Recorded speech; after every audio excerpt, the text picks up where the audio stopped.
Kemudian sholat Id di zona PPKM darurat juga ditiadakan.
Assalamualaikum warahmatullahi wabarakatuh. Salam sejahtera buat kita semua.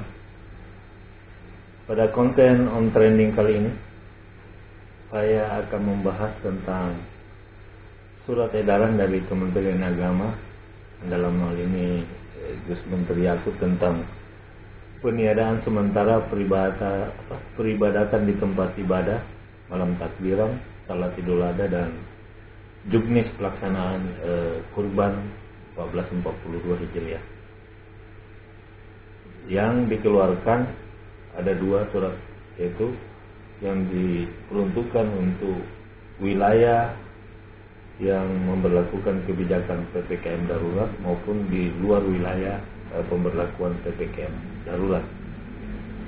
Tentu saja surat edaran ini bertujuan untuk mencegah dan memutus rantai penyebaran COVID-19 yang saat ini memang sedang mengalami lonjakan yang cukup signifikan dengan munculnya virus varian baru.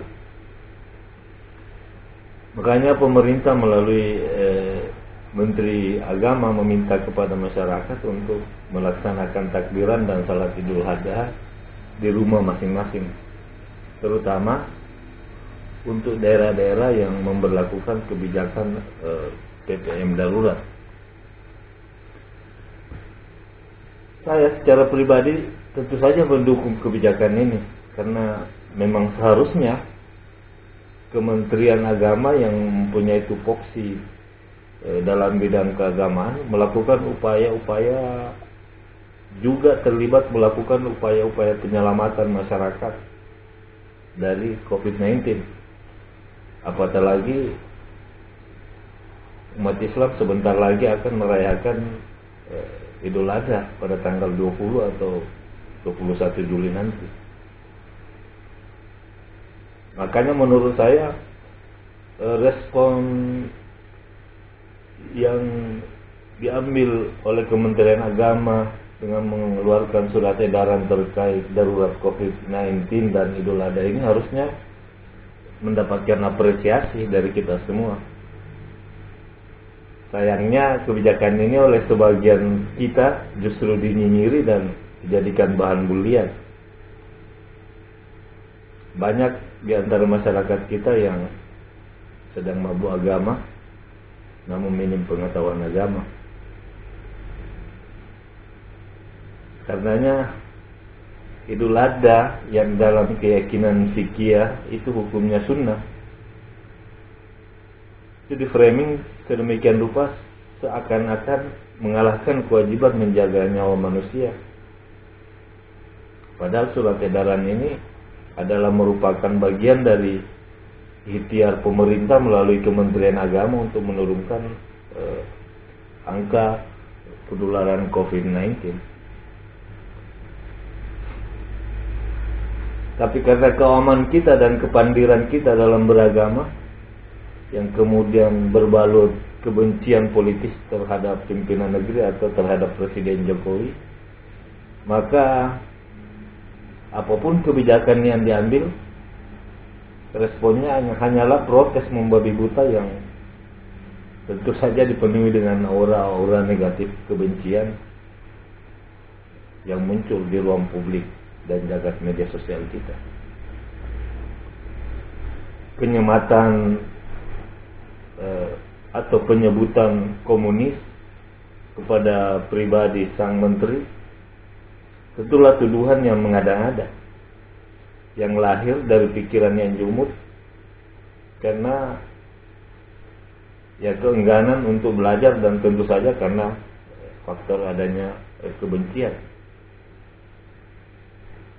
Menghadap-hadapkan agama vis-a-vis komunis adalah kekeliruan epistemologis yang fatal sebenarnya.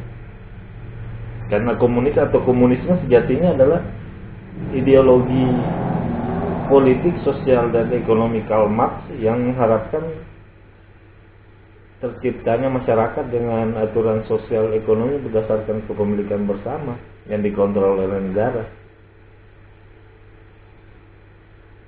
Dan ini kan jelas sama sekali tidak ada hubungannya dengan soal pengaturan atau petunjuk teknis pelaksanaan Hari Raya Idul Adha, terutama terkait dengan pemberlakuan PPKM darurat di masa COVID-19 seperti saat ini.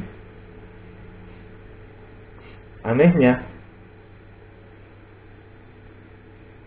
kekeliruan epistemologi semacam ini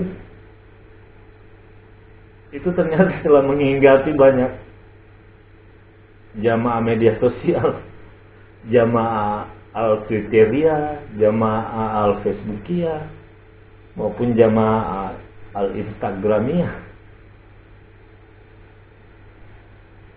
Ini terjadi karena mungkin saja mereka juga berguru pada guru yang sama, Syekh al-Guglia.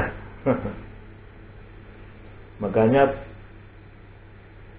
yang muncul ke permukaan seiring dengan pandemi COVID ini, yang muncul juga namanya pandemi kepandiran, yang kemudian menjadi sebab semakin mudahnya term-term atau kalimat-kalimat kebencian itu viral dan trending di media sosial. Termasuk salah satunya adalah dengan trendingnya tagar menak rasa komunis.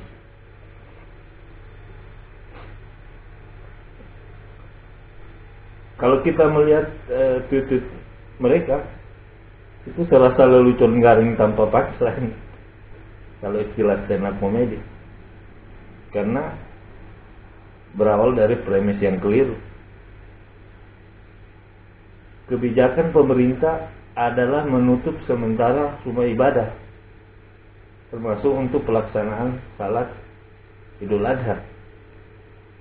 Tapi kan mereka malah nge-tweet kegiatan ibadah dilarang, padahal nggak ada surat edaran atau aturan yang melarang ibadah.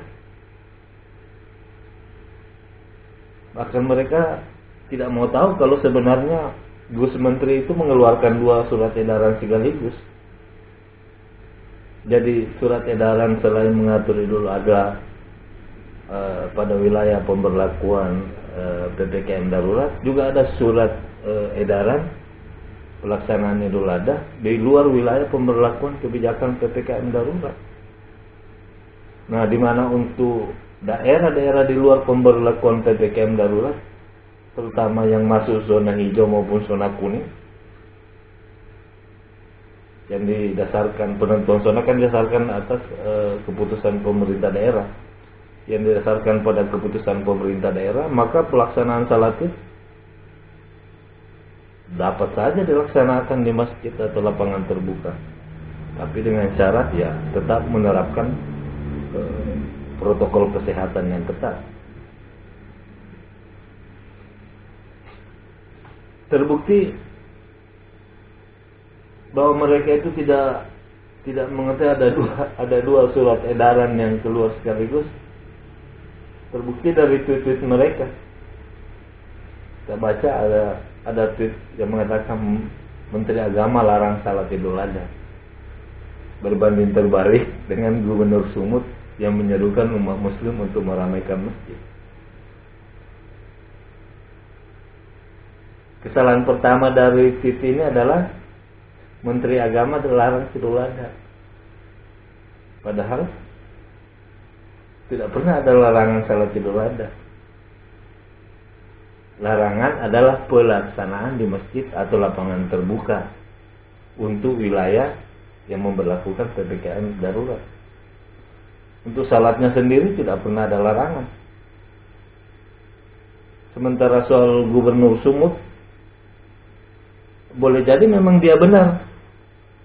Apabila memang daerahnya masuk zona hijau atau zona kuning dan tidak ada pemberlakuan PPKM darurat, maka boleh-boleh saja mereka melakukan salat Idul Adha di masjid atau di lapangan terbuka.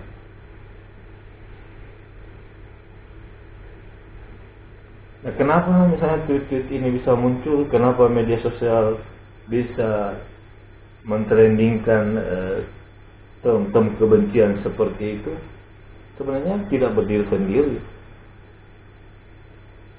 Ya mungkin juga karena diperparah atau disupport atau ya dipicu oleh pernyataan-pernyataan provokatif yang juga banyak lahir dari para tokoh-tokoh agama kita.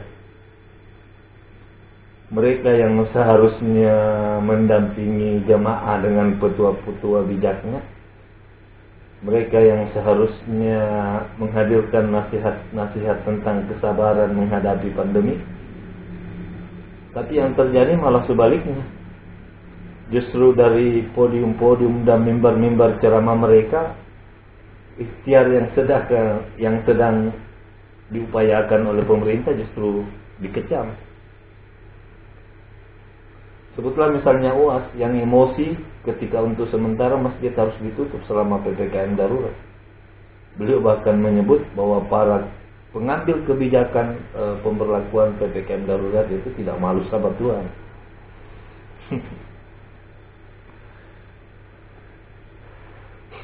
Sekali tiga uang, pernyataannya itu malah diamini oleh salah satu oknum tokoh di Majelis Ulama Indonesia yang tentunya namanya kita sudah tahu, yang seolah-olah sedang mewakili Tuhan dengan mengatakan Tuhan bisa murka, katanya. Itu adalah bentuk-bentuk protes dari mereka sebagai bentuk ketidakberpihakan pada kebijakan yang diambil oleh pemerintah dalam menangani pandemi, atau kalau kita tidak mau sebut sebagai gangguan. Miris memang, tapi ya itulah kenyataannya.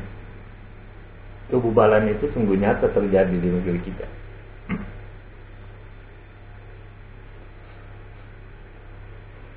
Yang lebih provokatif lagi, beredar video seorang pendakwah, seorang ustadz bernama Ustadz Sofyan menyebut Presiden Jokowi sebagai iblis berwujud manusia yang katanya menakut-nakuti warga bangsanya. Ustadz ini bahkan berani menuduh bahwa kebijakan PPKM darurat hanyalah modus untuk menghalangi pelaksanaan dan perayaan Idul Adha. Sebuah kelucuan yang terpampang nyata.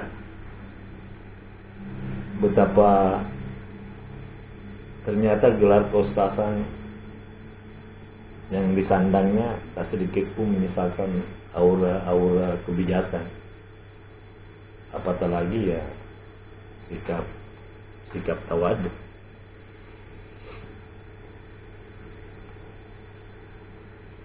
para tokoh agama ini kan sebenarnya yang sering bicara tentang prasangka buruk, sering menasehati bahwa kebencian itu adalah dosa.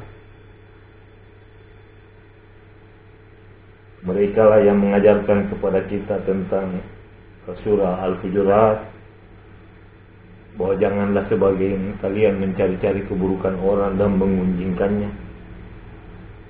Tapi pada kenyataannya sebenarnya mereka juga yang memberikan contoh sebaliknya kepada kita. Sebenarnya kalau kita mau jujur, kebijakan penutupan rumah ibadah atau masjid di masa pandemi COVID-19 ini tidak hanya terjadi di Indonesia. Hampir semua negara melakukan pengetatan tempat ibadah seperti itu apabila di negaranya kondisi penularan COVID-19 sedang naik. Bahkan kita tahu Arab Saudi pada bulan April lalu di tahun ini juga itu menutup lebih dari 700 masjidnya. Hal itu mereka lakukan dalam rangka mengatasi peningkatan penularan COVID-19 di negaranya. Tapi pernahkah kita dengar dari mereka menyebut King Salman sebagai komunis? Atau bahkan kalau kita masih ingat di tahun lalu itu pada saat Idul Adha Masjidil Haram ditutup. Tapi adakah yang emosi dan mengata-ngatai Raja Salman tidak malu sama Allah atau Allah akan murka ke Raja Salman? Kan tidak ada. Harusnya di tengah darurat pandemi COVID-19 seperti ini, kita semua tidak terkecuali harus bersatu dalam melawan pandemi ini. Apakah itu pemerintah, tokoh agama, tokoh masyarakat, dan kita semua seluruh rakyat Indonesia harus berada dalam satu barisan yang sama. Bukan malah bercerai-berai seperti ini dalam kepentingan-kepentingan kelompok, dalam kepentingan-kepentingan golongan yang sempit. Harusnya di masa pandemi seperti ini kita lupakanlah perselisihan politik. Bukankah Idul Adha yang sebentar lagi akan kita rayakan itu mengajarkan banyak hal tentang pengorbanan? Dan menurut saya ya inilah saatnya bagi kita semua mengorbankan kepentingan pribadi, kepentingan golongan dan kepentingan kelompok kita untuk kepentingan bangsa yang lebih besar, untuk kepentingan bangsa dalam melawan pandemi COVID-19 secara bersama-sama. Sebelum menutup, pada teman-teman semua, kepada yang sempat menonton video ini, semoga di masa darurat COVID-19 ini kita semua diberi kesehatan dan dianugerahi kesabaran dalam menghadapinya. Jangan lupa prokes 5M. Assalamualaikum warahmatullahi wabarakatuh. Salam sejahtera buat kita semua. Sampai jumpa. Bismillahirrahmanirrahim. Wahai yang dengannya tali temali kesusahan terurai, wahai yang amarah kesulitan dengannya menjadi reda, wahai yang dapat dimohon jalan keluar menuju hakikat kelapangan, segala kesulitan tunduk di hadapan kekuasaanmu, dan segala sesuatu berlangsung atas kehendak-Mu. Maka semua ini berjalan hanya dengan kehendak-Mu, tanpa harus Kau larang. Hanya Engkau yang dapat dimohon untuk segala kepentingan, dan hanya Engkau tempat kembali untuk seluruh bencana. Takkan tertolak dari semua itu kecuali yang Engkau tolak, dan takkan terurai darinya kecuali yang Engkau urai. telah menimpaku ya Rab, apa yang bebannya telah meruntuhkanku, dan telah menimpaku musibah yang memikulnya telah melelahkanku. Hanya dengan kekuasaan-Mu Kau telah menimpakannya atasku, dan hanya dengan kekuatan-Mu telah Kau tujukan kepada aku. Takkan ada yang dapat mengembalikan apa yang Kau datangkan, dan takkan ada yang dapat menolak apa yang Kau tujukan. Takkan ada yang dapat membuka apa yang Kau tutup, dan takkan ada yang dapat menutup apa yang Kau buka. Takkan ada yang dapat mempermudah apa yang Kau persulit, dan takkan ada penolong bagi orang yang Kau hinakan. Curahkanlah salawat atas Muhammad dan keluarganya. Bukakanlah bagiku ya Rab pintu kelapangan dengan karunia-Mu. Luluhlantahkanlah dariku dominasi kesedihan dengan pertolongan-Mu. Anugerahkan kepadaku baik sangka atas apa yang Kuadukan. Rasakanlah padaku kemanisan anugerah-Mu terhadap apa yang Kumohon. Anugerahkanlah kepadaku rahmat dan kelapangan yang mudah. Karuniakanlah kepada aku dari sisi-Mu jalan keluar yang cepat dan juga tepat. Dan jangan Kau sibukkan aku dengan suatu pekerjaan dari memperhatikan kewajiban-kewajiban-Mu dan melaksanakan hukum-hukum-Mu. Aku tidak mampu lagi menanggung apa yang telah menimpaku ini ya Rab. Dan hatiku dipenuhi kesedihan atas apa yang terjadi terhadap diriku. Sedangkan Engkau Maha Mampu untuk menyingkap musibah yang telah menimpaku dan menolak petaka yang telah menyelimutiku. Maka lakukan itu untukku, meskipun aku tak pantas mendapatkan hal itu. Wahai pemilik arsy yang agung dan karunia yang mulia, Engkau Maha Mampu, wahai yang lebih pengasih dari para pengasih. Amin. Rabbal Alamin.